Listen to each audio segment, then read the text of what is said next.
So as we get onto the journey, first thing I want to talk about is language, because it's going to be quite tricky, because as we move through the different levels of awakening, through the different, even levels isn't the right thing to say. As we move through our awakening, our realization, the way we look at the world changes. And we realize there's actually no language for what we're trying to talk about. So there will be sort of like a contradiction sometimes. Like if you ask me, who am I can say I'm a being of light, which is true. I can say I'm light incarnate living in this planet, but that's not really what you're asking me. Most people are asking from a third dimensional perspective.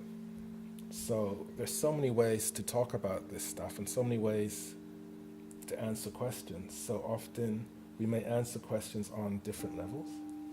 If you're just beginning, you may want one answer, whereas if you've been working for a longer time, you may want a different answer, and they may seem to contradict. And as we go through, you'll understand more why that is so. But just be aware that as you hear things, they may seem different from time to time.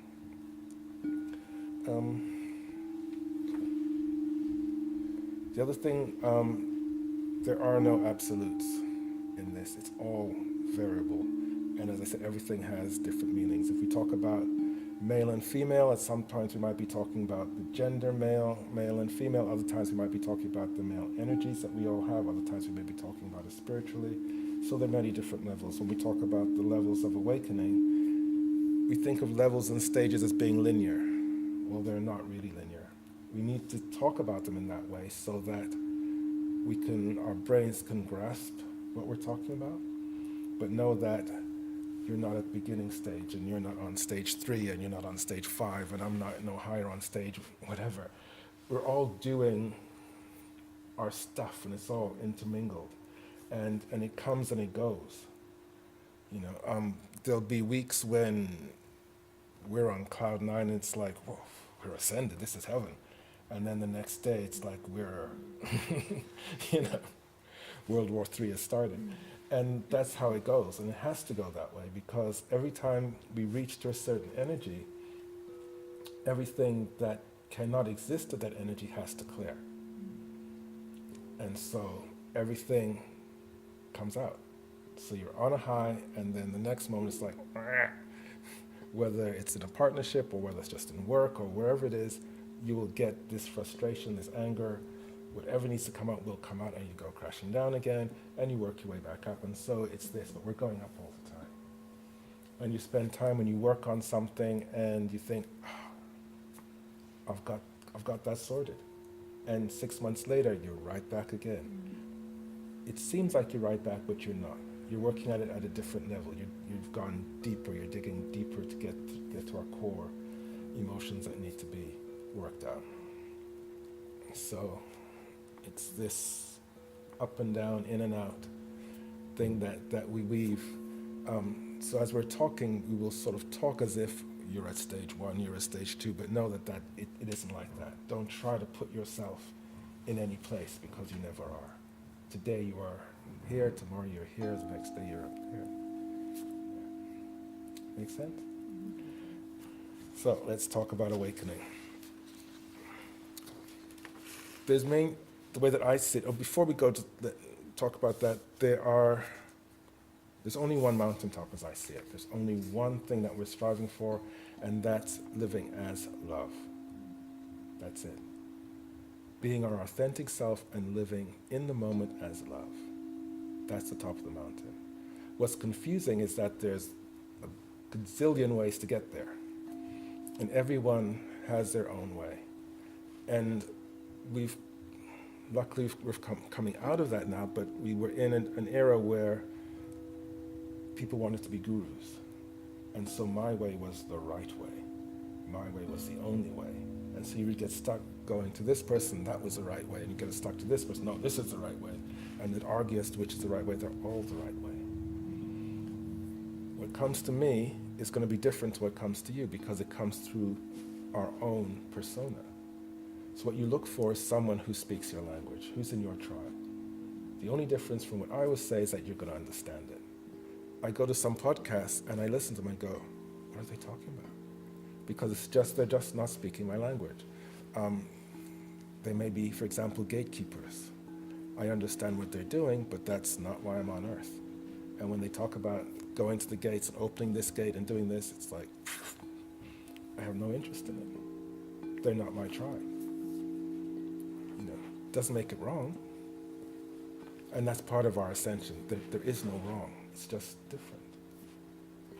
So if you're here, more than likely, we're of the same tribe and we're talking the same language. But anything that I say isn't an absolute, and that doesn't make anything else wrong that you've heard.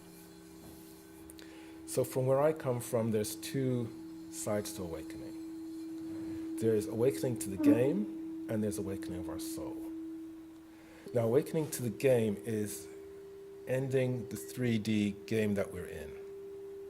It's understanding about all the conspiracy theories and all that stuff that you've heard about.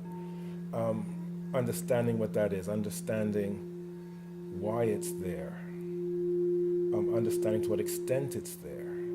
It's all the matrix stuff, which really does exist. Again, how deep down the rabbit hole and how much you want to believe, that's entirely up to you.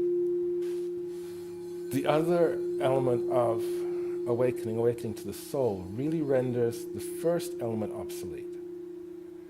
I think it's important to have an idea of what's going on, what has been going on, and what we're leaving, but really don't get caught up in it, because once we actually make the shift, it's obsolete. Not only that, once we realize that if you believe in reincarnation, we have played every single part of the game possible. We've been the good guys, we've been the bad guys, we've been the ones who've been abused, we've been the ones doing the abusing. We've done it all. We've come back and we've learned. Our mission was to learn every aspect of all that is. And we've done it. The game is over because we've done it all. And you can just see it in music and movies. All they're doing is doing remakes. There's nothing to make. We have done it. The way that I explain it, I used to run a group for kids, that's sort of an awakening group for the indigo kids. And I'd say if you take a plank and you put it on a piano and you press it down, at that moment you've played every single piece of music that you can play.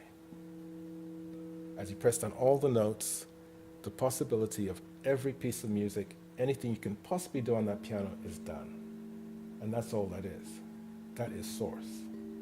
But at the same time, when you do that, you haven't actually heard a piece of music. You haven't experienced a symphony. You haven't experienced a kid banging on the keys. You haven't experienced jazz. You haven't experienced anything that could be done on the piano. You've experienced it all, but at the same time, nothing. And what we're here to do is to experience the piano, to dig down and learn jazz, learn classical, learn the blues, experience a kid who can't play and just bangs on the keys, experience the learner who plays the bum notes.